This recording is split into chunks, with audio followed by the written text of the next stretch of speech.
गुमुनि ऋषि चरण प्रहारी और तबहु से राम बने पगुधारी। तो पगुधारी शब्द भगवान राम के लिए कहा गया। सीता और राम की जोड़ी को देख करके मोहित हुए। अगर शंका है, अब भी मन में संतुष्टि नहीं है, तो परीक्षित जी जिस समय भगवान राम और सीता जी स्वयंवर में थे, दोनों लोगों की उम्र कितनी थी? अब आप देवी भागवत में देखें, देवी भागवत में बताया गया है जिस समय प्रभु राम और सीता जी स्वयंवर में थे, उस समय लिखा गया कि 16 वर्ष की राम हती और रहाई खट वर्ष सिया महारानी। 16 वर्ष के प्रभु राम रहाई खट वर्ष सिया महारानी। सीता जी की उम्र उस समय केवल 6 वर्ष की थी। मेरे भाइयों, विचार करो, जिसके 6 वर्ष की उम्र हो, क्या उसे नारी कह सकते हो? नहीं कह सकते हो। 6 वर्ष की तो कन्या होती है। इसलिए सीता और राम की जोड़ी को देख करके मोहित हो। अगर फिर भी ना मानो तो परीक्षित जी कोशिश करेंगे मनाने के लिए आपको। मोहित होना कितने प्रकार का होता है? मोहित होना होता है 2 प्रकार का। कौन कौन सा? एक होता है कामुक। जैसे आपने जीवन में अपने कोई वस्तु देखी और आपने देखा तो विचार ये आ गया है कि ये वस्तु हमें मिल जाए, ये वस्तु बड़ी सुंदर है, ये मुझे मिल जाए। ये होता है कामुक। और एक होता है भावुक। जैसे आपने देखी वस्तु को, कहा बड़ा सुंदर है, वस्तु बड़ी सुंदर है, लेकिन आपके मन में ये भावना नहीं आई है कि ये हमें ही मिल जाए। जैसे वैसे हमें आज तक कहीं प्रमाण नहीं मिला। अगर आप लोगों को कहीं पर मिला हो तो मुझे भी बता देना। त्रेता में जिस समय जनकपुर की नारियों ने प्रभु राम को देखा तो किसी के अंदर ये भावना थी कि ये राम हमें मिल जाए। भाई हमें तो कहीं पर लिखा नहीं मिला। जनकपुर की नारियों के अंदर यह भावना थी कि अगर राम ये सीता को मिल जाए तो राम और सीता की जोड़ी बड़ी सुहावनी लगेगी। ये जनकपुर की नारियों के अंदर भावना थी। अब आप द्वापर में देखें, परमात्मा तो वही थे। अब द्वापर में जो गोपिकाएं मोहित हुई, तो भागवत पुराण पर लिखा गया है उन गोपिकाओं के अंदर भावना क्या थी कि नंद गोप सुतम देवी पति में कुर्ते नमः। नंद गोप सुतम देवी पति में कुर्ते नमः। जो नंद का छोरा है ये हमें पति रूप में प्राप्त हो जाए। ये द्वापर में गोपिकाओं के अंदर भावना थी। लेकिन त्रेता में जनकपुर की नारियों के अंदर यह भावना नहीं थी कि राम हमें मिल जाए। तो भैया मोहित होना होता है 2 प्रकार का। जो त्रेता में मोहित हुए वो भावुक रूप से मोहित हुए थे। अब आप पहली बात पर आ जाओ। जो इस जीव के एक नारी है जिसका नाम है सुनीति। परीक्षित जी, अगर तुम्हें सुनीति जैसी नारी मिल गई तो तुम्हारा जीवन संभल जाएगा। अब अगर कहीं सुरुचि जैसी नारी मिल गई तो जीते जी तुम्हारा जीवन नरक कर देगी। अगर नारी सुनीति जैसी मिली तो तुम्हारा जीवन संभल जाएगा। अगर सूरज जैसी नारी मिल गई तो घर को नरक बना देगी। नारी चाहे तो घर को स्वर्ग बना सकती है और नारी चाहे तो घर को नरक बना देगी। सुनीति नाम की नारी से कोई शाखा नहीं फूटी। जब सुनीति नाम की नारी से कोई शाखा नहीं फूटी, अर्थात उत्तानपाद जी के यहां किसी बालक ने जन्म नहीं लिया। परीक्षित जी भागवत पुराण बतला रही है कि दिग्धि जीवितम प्रजा बिना दिगकुलम संतति बिना। उस राजा का जीवन बेकार है जिस राजा के जीवन में उसकी प्रजा आज्ञा का पालन करने वाली न हो। वो पिता का जीवन बेकार है जिस पिता के जीवन उसकी औलाद आज्ञाकारी ना हो। वो महल बेकार है जिस महल में खेलने वाली कोई औलाद पैदा ना हो। पत्र बिने बिटप और पुत्र बिने सुनो पंस और दान बिने मान सुनो गे बिन भामिनी। वो महल बेकार है जिस महल में रहने वाले कोई गृहिणी नहीं है। वो वृक्ष शोभा नहीं देता जिस वृक्ष में पत्ते नहीं आते। और राज्य बेकार है जिस राज्य को कोई चलाने वाला ना हुआ हो। वो दौलत बेकार है जिस दौलत को कोई खर्च करने वाला ना हुआ हो। आत्मदेव जी की आंखों पर आंसू आ गए। मेरे पास राज संपदा है लेकिन एक पुत्र नहीं है। ऐसा कौन सा मैंने पूर्व समय में पाप का कार्य किया जो आज मेरे यहां किसी बालक ने जन्म नहीं लिया। आत्मदेव जी जिस समय वो उत्तानपाद जी जिस समय अपने महल में आए, मैया सुनीति ने देखा, पूछा नाथ आज आपकी आंखों पर आंसू क्यों हैं? रानी मेरे पास राज संपदा तो है लेकिन एक पुत्र नहीं है। महाराज मैं भी सुन रही हूं, मैं भी सुन रही हूं। अब तो गलियों गलियों में हंसी हो रही है। उत्तानपाद जी ने पूछा रानी तुमने क्या सुना? कहा रानी मैंने सुना है कि इतने दिन तक संतान नहीं और सब दुनिया हंसी उड़ाती है और महाराज निवल कहलाते हैं और दासी बांजे कहाती है। गलियों में हंसी हो रही है। सुनीति कह रही महाराज अगर शिवाग्नि से किसी बालक ने जन्म नहीं लिया आप दूसरी शादी कर लो। नहीं रानी यदि मैंने दूसरी शादी कर ली तो तुम्हारा क्या होगा? प्यारी मैं तो शादी कर लूं पर जीवन की ना शादी होगी और घर तो मेरा पस जावेगा पर तेरी बर्बादी होगी। रानी यदि मैंने जीवन में कहीं दूसरा विवाह कर लिया तो फिर तुम्हारा क्या होगा? सुनीति कहने लगी महाराज जब हम दोनों बहनें आपस में मिल जाएंगी तो आपके जीवन में एक नया निखार आ जाएगा।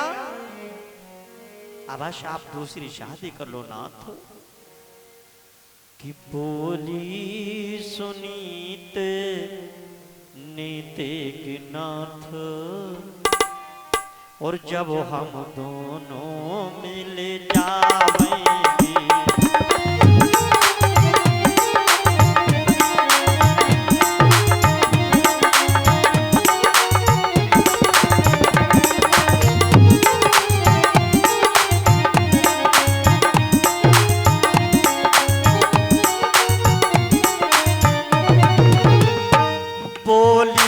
सुनीति नीति नाथ जब हम दोनों मिल जावेंगी,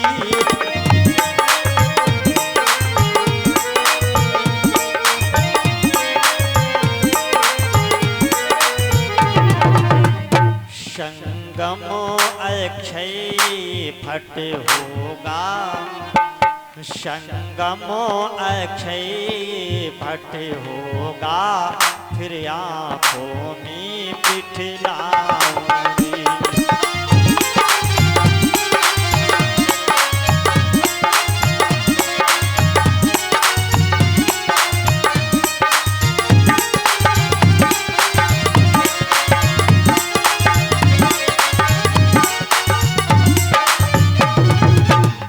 महाराज, जिस समय हम दोनों बहनें आपस में मिल जाएंगी तो आपके जीवन में एक नया निखार आ जाएगा। सारी रात्रि मैया सुनीति ने उत्तानपाद जी को समझाया। सुबह जिस समय राज दरबार में आए, मंत्रियों को बात मालूम हुई। मंत्री कहने लगे, महाराज अगर रानी जी ने कहा है तो आप दूसरी शादी कर लो। धन्य मामा, जो अपनी सौतेली बहन बुलाने के लिए कह रही है। मेरे भाई बहन, हमारे संतों ने वर्णन क्या किया कि कांटो बुरो करील को और बदरी को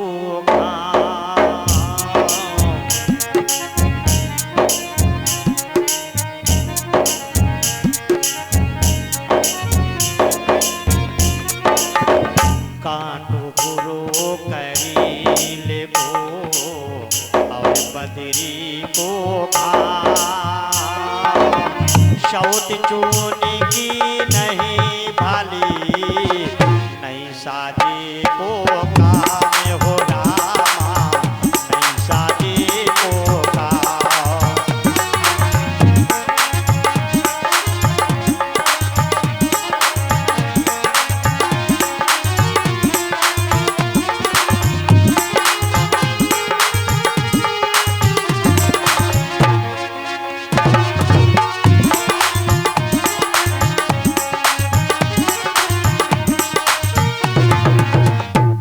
मंत्रियों ने कहा, महाराज अगर रानी जी कह रही तो आप दूसरी शादी कर लो।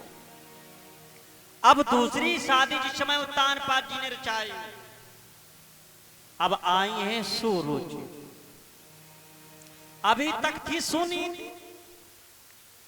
जो माता बहन सुंदर नीतियों पर चले और सुंदर नीतियों पर चलाए, उसी का नाम है सुनीति।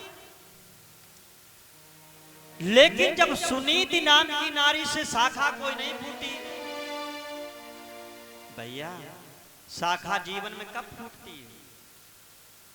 भाई अगर तुम्हारी नीतियां सुंदर हैं, तुम्हारी सुंदर नीति है, जब तुम्हारे पास में एक ही मार्ग होगा, सुंदर नीतियां होगी, तो दूसरी रास्ता दूसरा मार्ग कोई निकलेगा नहीं।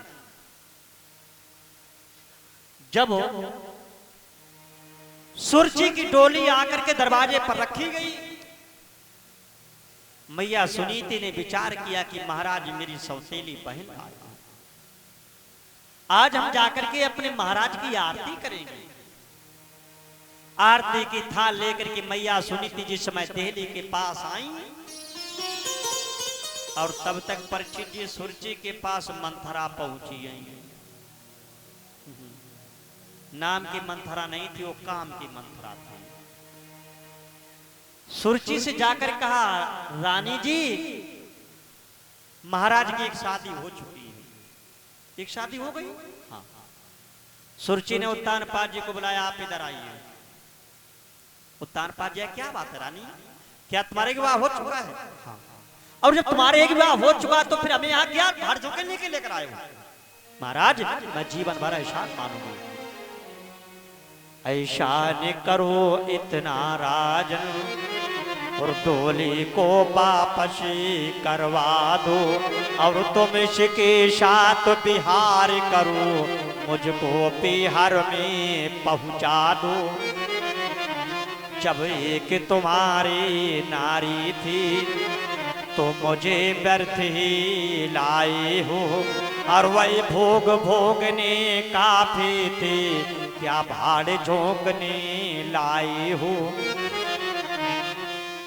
मैं जीवन भर आपका एहसान बनाऊंगा, आप मेरी इसी समय डोली को वापस कर दो, मैं अपनी सौतेली के साथ महल कदापि नहीं जाऊंगा।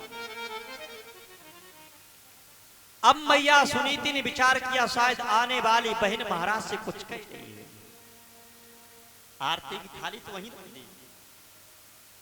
मैया सुनीति सुरची के पास आई, बहन क्या बात है?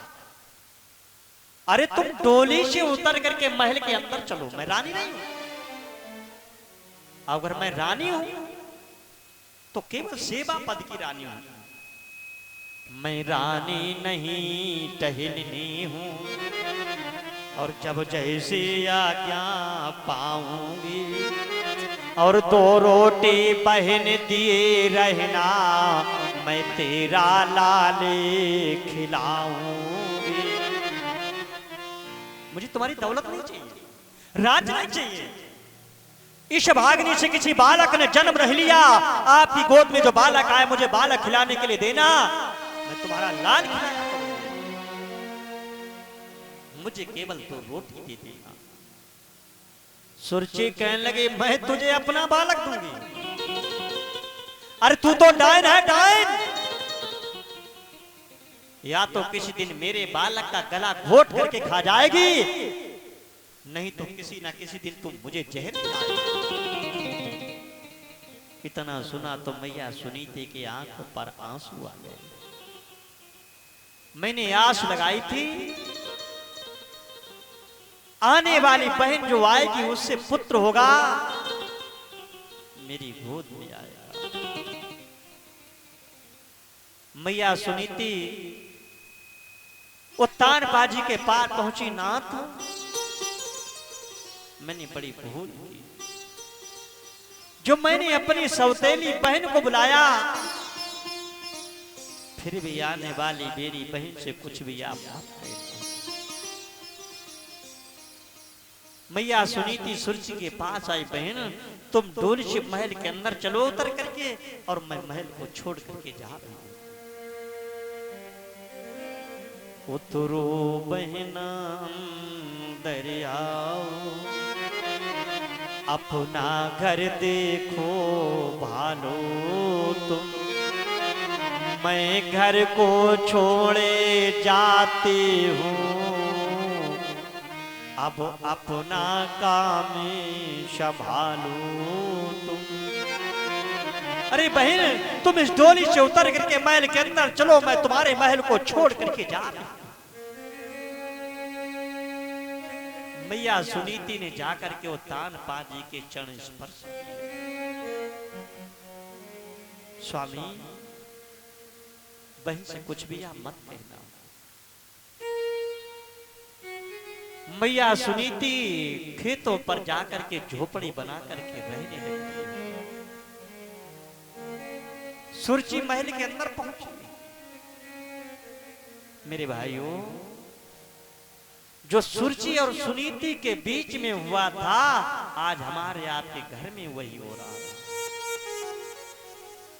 जो सत्य के मार्ग पर चलने वाली मैया सुनीति, जिसको आज घर से बेघर किया गया, और जो कुमार्ग पर रखने वाली सुरची, उसको घर में रखा गया। देखा होगा, जो घर में झूठ मस्करी वाला व्यक्ति घर में होगा, उसके घर के लोग क्या कहते हैं, वही तो भला है। जो व्यक्ति ज्यादा बोलने वाला होगा, प्रचित देखना, जो ज्यादा बोलने वाला होगा तो झूठ बोलेगा, और जो खूब लंबी लंबी हाँ कहीं का, हमने कल उसके चौराहे पर गोली मार दी, मर गया। परसों हमने बैंक में डाका डाला, जो खूब लंबी लंबी हाँ कहीं, उन्हें लोग क्या कहते आज के, कहा भैया उससे दूर रहना, वो बहुत भला व्यक्ति है, पैसे वाला है। और जो सत्य बोलने वाला होगा तो सत्य बोलने वाला होगा तो कम बोलेगा। कभी आप देखना, जो व्यक्ति सत्य बोलने वाला होगा तो कम बोलेगा, और जो कम बोलने वाला होगा उसे आज के लोग क्या कहते हैं? पागल। उसे के लोग पागल कहते का? वो तो ना किसी से कहता है, सुनता है। अरे भैया, सत्य बोलेगा तो बोलने के लिए लाएगा कहां से? जो व्यक्ति कम बोलने वाला होगा तो सत्य बोलता होगा। अब सत्य बोलने वाले पर लोग संसार के दोष लगा रहे हैं। बलवानों का बाल ना बांका हुआ, बलहीन सदा ही सताए गए। सिंहों का बलिदान ना होते सुना, बकरा बलि देवी। आज जो झूठ बोलने वाला हो